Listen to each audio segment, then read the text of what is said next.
የፒያሳ ልጅ ጸሐፊው ፍቅሩ ኪዳኔ ነው።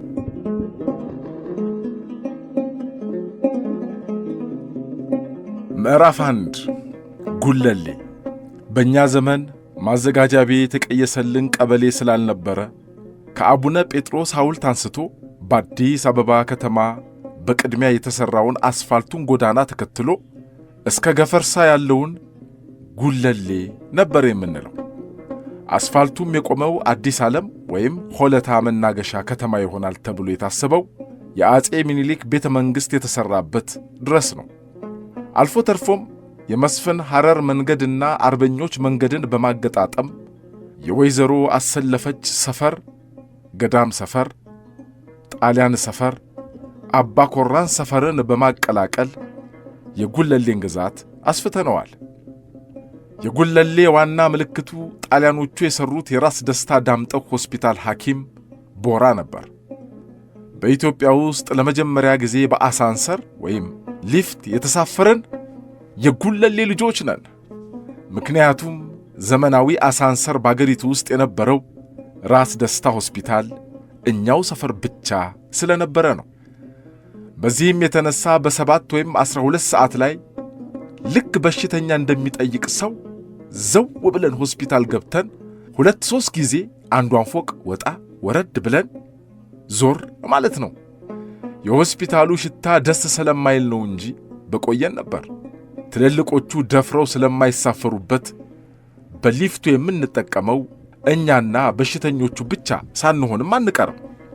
ፈረንጅ የሠራው ትልቅ ፎቅ ቤት የገባነውም እዚሁ ሆስፒታል ውስጥ ሆኖ ስለነበረ ያላየነው ጉድ የለም። በሚሽከረከርና ከፍ ዝቅ የሚል አልጋ፣ የብርድ ልብሱ አይነት፣ የመጸዳጃ ዕቃዎች፣ ሁሉም ነገር ለእኛ ብርቅ ነው። የተወለድኩት ፍልውሃ ሆስፒታል ቢሆንም ለመጀመሪያ ጊዜ ሐኪም ያየሁት ያውም የፈረንጅ ሐኪም ውሻ ነክሶ ለመታከም ሄጄ ነው። ጠባሳይም እስካሁን አለች። ሁለተኛውን ለፈንጣጣ ክትባት ነው። አሁን ግን የማላየው ሐኪም አይነት የለም። ራስ ደስታ ሆስፒታል አጠገብ ጣሊያኖች ሊሰሩት ጀምረው የነበረው የካቶሊክ ቤተ ክርስቲያን ቦታ የጨርቅ ኳስ መጫወቻችን ነበር። ልክ ከጀርባው የአባቴ ወዳጆች የአቶ ተፈራ ፈይሳና ወይዘሮ አሸነፈች ሀብተ ማርያም፣ የክርስትና አባቴ የአቶ ታደሰ ሀብተ ሚካኤል፣ ወይዘሮ ሰናይት ዋቅቶሊ እና የአቶ ከበደ ሩፋኤል ቤተሰቦች ኖረዋል። አሁን ቤተ ክርስቲያኑ ተሰርቶ ለሰፈሩ ግርማ ሰጥቶታል። ሁለተኛ መጫወቻ ሜዳችን ከሆስፒታሉ ፊት ለፊት ከሚገኘው የአፈ ንጉሥ ቅጣው ይታጠቁ የሳን ጆርጅ ተጫዋች የነበረው አብሮ አደጌ የያየህ ራድ አባት ቦታ ላይ ነው። ከሆስፒታሉ ግራና ቀኝ የአርበኞችና የስዊድን ሚሽን ትምህርት ቤቶች ሲገኙ ከጠላት በፊትም የጣሊያን ኮንሶላቶ ትምህርት ቤት እዚያው ጉለሌ ነበር። ከካቶሊክ ቤተ ክርስቲያን ፊት ለፊት የግሪክ ክለብ ኦሎምፒያኮስ የቅርጫት ኳስና የእግር ኳስ መጫወቻዎች ነበሩ። የክለቡ ዘበኛ አንዳንዴም ኳስ እንድንጫወት የሚፈቅዱልን የድምፃዊው አርቲስት የማህሙድ አህመድ አባት ናቸው።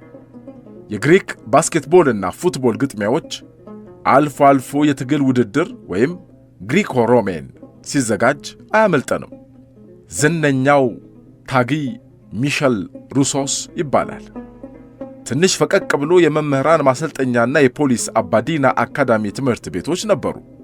ትንሽ ራቅ ብሎም የባላባት በኋላ መድኃኔ ዓለም ቀጥሎም ጄኔራል ዊንጌት ትምህርት ቤት ስለነበሩ ወጣት ተማሪ የሞላበት ሰፈር መሆኑ እንዳይረሳ። ድሮ ጣሊያኖች የሠሩት የዶክተር ላምቢ ግቢ ዝነኛ ለሆነው ለፈረንሳይ ኢንስቲትዩት ፓስተር የበሽታ ሚክሮቦች አጥኚና ምርምር ድርጅት ተሰጥቶ ከሊሴ ገብረ ማርያም ትምህርት ቤት የተመለመሉ የላብራቶሪ ቴክኒሻኖች ሰልጥነውበታል። እንደዚሁም የአዲስ አበባ መዘጋጃ ቤት የጂኦሜትሪዎች ትምህርት ቤት አቋቁሞ የእኛ ጓደኞች አሰፋ ተሰማና ወርቅነህ ገብሬ ተመርቀውበታል። ለመጀመሪያ ጊዜ የአዲስ አበባ መዘጋጃ ቤት ሕዝብ ቆጠራ በክረምት ወራት ሲያዘጋጅ ከሰፈራችን ልጆች ጋር ለአንድ ወር በ5 ብር ደመወዝ ተቀጥሬ ሰርቻለሁ። 5ቷን ብር ያለቀችው በሻይና በፓስቴ በዘመኑ ጣፋጭ ምግብ መሆኑን አስታውሳለሁ። በአዲስ አበባ በታወቁት ፓስቴ ቤቶች አንደኛው መስፍን ሐረር መንገድ ይገኝ የነበረው የሸሪፍ ፓስቴ ቤት ሲሆን ሁለተኛው አሁን ከፈረሰው ከቸርችል ጎዳና ወደ አገር ግዛት ሚኒስቴር መታጠፊያ ላይ የነበረውና ሦስተኛው ላዩ ላይ ስኳር ያለው ፍልውሃ አጠገብ ነበር። በአርበኞች መንገድ ቅዱስ ዮሐንስ ወልደ ነጎድጓድ ቤተ ክርስቲያን ከመድረሳችን በፊት የነበረው ዝነኛው ከረላምቦ የግሪክ ፉርኖ ቤት ወይም ዳቦ ቤት ሽታው አንጀት ያላውሳል። ከሞፎ ዳቦ በጣም የተለየ ብቻውን የሚገመጥ አንዳንዴ በቤተሰባችን ከሚገዛው በጣም የሚጥም ዳቦ አሁንም ይታየኛል። በዚያኛው አካባቢ ዝነኛው የማሆይ ጠጅ ቤት ነው። ከሰባራ ባቡር አጠገብ ስሙ የሚያስደንቀው አትለፉኝ ጎብኙኝ ሐምሌ 16ና አንድ የጣሊያን ቡና ቤት የሞቁና የደመቁ ናቸው። ጣሊያኖች ኢትዮጵያን ለቀው እንደወጡ የኢትዮጵያ መንግሥት ከምድር ባቡር ኩባንያ የተውጣጡ ሠራተኞች ሰብስቦ የጠላት ንብረት የሚባል መሥሪያ ቤት አቋቋመ። ከጦርነቱ በፊት ጅቡቲ ምድር ባቡር ውስጥ ይሠራ የነበረው አባቴ ጣሊያኖች ጉለሌ ያቋቋሙትን የወተትና የበረዶ ፋብሪካዎች ተረክቦ አስተዳድሯል። ጧት ጧት በልዩ በርሜሎች የተዘጋጀ ወተትና ግድብ የሚመስለው በረዶ በመኪናዎች ተጭነው በየስፍራው ለማከፋፈል ሲሄድ እናያለን። ከካቶሊኮች መቃብር ፊት ለፊትም የአንድ ጣሊያን እብነ በረድ ፋብሪካና ለአጭር ጊዜ የሠራሁበት የሸክላ ፋብሪካ ከመቃብሩ ጀርባ አለ። ትንሽ ወረድ ብሎም የአቶ ተክለ ማርያም ካሳሁን እንጨት ፋብሪካ ስላለ አልፎ አልፎ ከባልንጀሮቼ ከጌታቸውና ከህሩይ ተክለ ማርያም ጋር ለመጫወት ሲሄድ እጎበኘዋለሁ። የእስላም መቃብርም እዚያው አካባቢ ነው።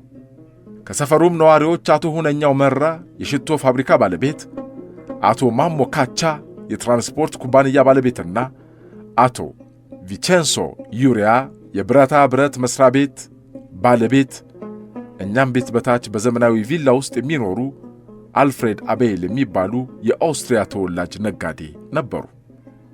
የጉለሌ መሳፍንት ራስ ኃይሉ ተክለ ሃይማኖት፣ ራስ ጌታቸው አባተ፣ ራስ መስፍን ስለሺ፣ ብላቴን ጌታ ህሩይ ወልደ ሥላሴ፣ ደጃዝማች ይገዙ ሀብቴ፣ ደጃዝማች ክፈለው ራያ፣ ባላምባራስ እማኙ፣ ኮሎኔል ታምራት ይገዙ፣ ብላቴን ጌታ ሲራቅ ህሩይ፣ ቀኛዝማች ኃይለ ማርያም ገዝሙ፣ አፈንጉስ ቅጣው ይታጠቁ፣ አቶ ዮፍታሄ ንጉሴ ኢትዮጵያ ሆይ የሚባለውን ብሔራዊ መዝሙር የገጠሙ ፊታውራሪ በኩረ ናቸው። የመጀመሪያ ሴት መኪና ነጂ የነበሩት የብላቴን ጌታ ሲራቅ ባለቤት የወዳጄ የፒያሳው ልጅ የአራያ ሲራቅ እናት ወይዘሮ ወይንሸት በየነ አይረሱኝም። በልዩ ልዩ የመንግሥት መሥሪያ ቤት የሚሰሩ መኪና የነበራቸው የአባቴ ወዳጆች ወይም ጎረቤቶች ወይም ልጆቻቸው ከእኛ ጋር ይጫወቱ የነበሩ ብዙ ናቸው። አቶ መንገሻ ወልዳ ማንኤል፣ አቶ ሕይወት ህዳሩ፣ አቶ ታደሰ ማርቆስ፣ አቶ ታምራት እስጢፋኖስ፣ ወይዘሮ አልማዝ አብዬ፣ አጎቴ አቶ ድንቁ ይግለጡ፣ አቶ ረታ ወንድሙ፣ አቶ ቦጋለ ሀብተወልድ፣ አቶ ዳንኤል ቢራቱ፣ አቶ ታደሰ አበበ፣ አቶ ከበደ አስፋውና አቶ ግርማ ወልዴ ሲሆኑ በመስፍን ሐረርና በአርበኞች መንገድ አካባቢ ደግሞ በጅሮንድ ወልደ መድህን ወልደ ማርያም፣ ሻለቃ አክሊሉ ሳልቫቶር፣ ኮሎኔል ክብረት አስታጥቄ፣ ኮሎኔል አስፋው ሀብተ ማርያም፣ ሻለቃ ደመቀ ረታ፣ ደጃዝማች ክፍሌ ዳዲ፣ ልጅ ወርቁ ጎበና፣ አቶ ተስፋዬ ቀጀላ፣ አቶ ተድላ ኃይለ ጊዮርጊስ፣ አቶ ብጽዓተ ማርያም ገዝሙ፣ አቶ በቀለ ተሰማ፣ ኮሎኔል ተፈራ፣ ኮሎኔል ካሳዬ ወልደ ጊዮርጊስ፣ ካፒቴን አክሊሉ ዳዲ፣ አቶ ተፈራ አስቤን አስታውሳለሁ። የጉለሌ ልጆች ብዙ ስለነበሩ ሁሉንም ማስታወስ ባልችልም ከኔ ጋር ያደጉ ያኔ ታላላቆቻችንና ታናናሾቻችን የነበሩ የሞቱ በሕይወት ያሉና አልፎ አልፎ የምንገናኝ ብዙ ናቸው።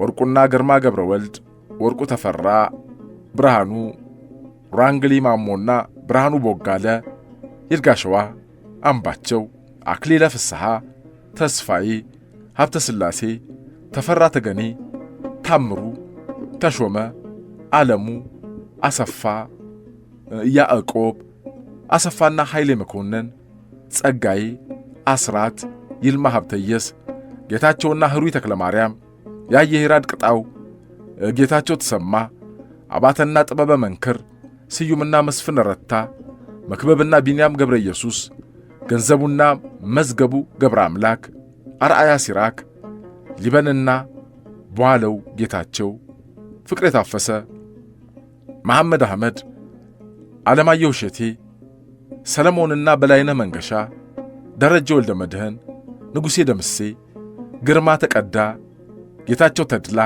ስብሃት ነገደ፣ ጎበና ወርቁ፣ ይስሐቅ ዮሐንስ፣ ሄኖክ ክፍሌ፣ ዳንኤልና ደስታ ታደሰ፣ አብርሃ ቢነጋ፣ ፍቅሩ ሀብተ ማርያም፣ አሉላና አስግዶም ሕይወት፣ መለሰ ገብሬ፣ ወሰን በሻ፣ ጥሩነህና ሙሉዬ ማሞ፣ ክፍሌ ብፅዓት፣ ብርሃኑና ግርማ ኪዳኔ፣ ይስሐቅ ታደሰ፣ ላቀው አየለ፣ ካሳ ንጉሴ፣ ወይህበቅ ቀነአ፣ ነጋ መስፍን፣ መላከ ሰላም በቀለ፣ ጴጥሮስ ተስፋዬ፣ ሙላቱ አስታጥቄ፣ መኮንን ሙሉነህ፣ ይልማ ገብረ እግዚአብሔር፣ ሰለሞን በኩረ፣ አሰፋ ተሰማ፣ አርጋው ሀብታሙ፣ ተክለ ማርያም ዘሚካኤል፣ ዳዊት ዘኪሮስ፣ ግደይ እስጢፋኖስ፣ መሳይ ከበደ፣ ተክሌ ተክለ ሃይማኖት፣ ወርቁ ተስፋ ማርያም፣ ጳውሎስ ተስፋዬ፣ ጴጥሮስ ብስራት አክሊሉ፣ የሽጥላ አርአያ፣ በዓሉ ግርማ፣ ዮሐንስና አሰፋ ካሳ፣ አማርና ዮሐንስ አፈወርቅ፣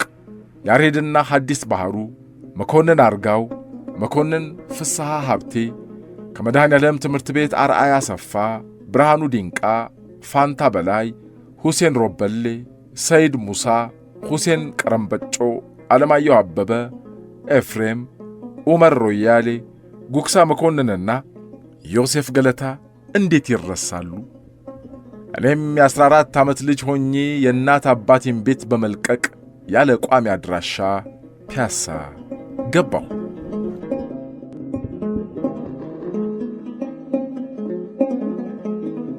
የፒያሳ ልጅ የፍቅሩ ኪዳኔ መጽሐፍ ይቀጥላል።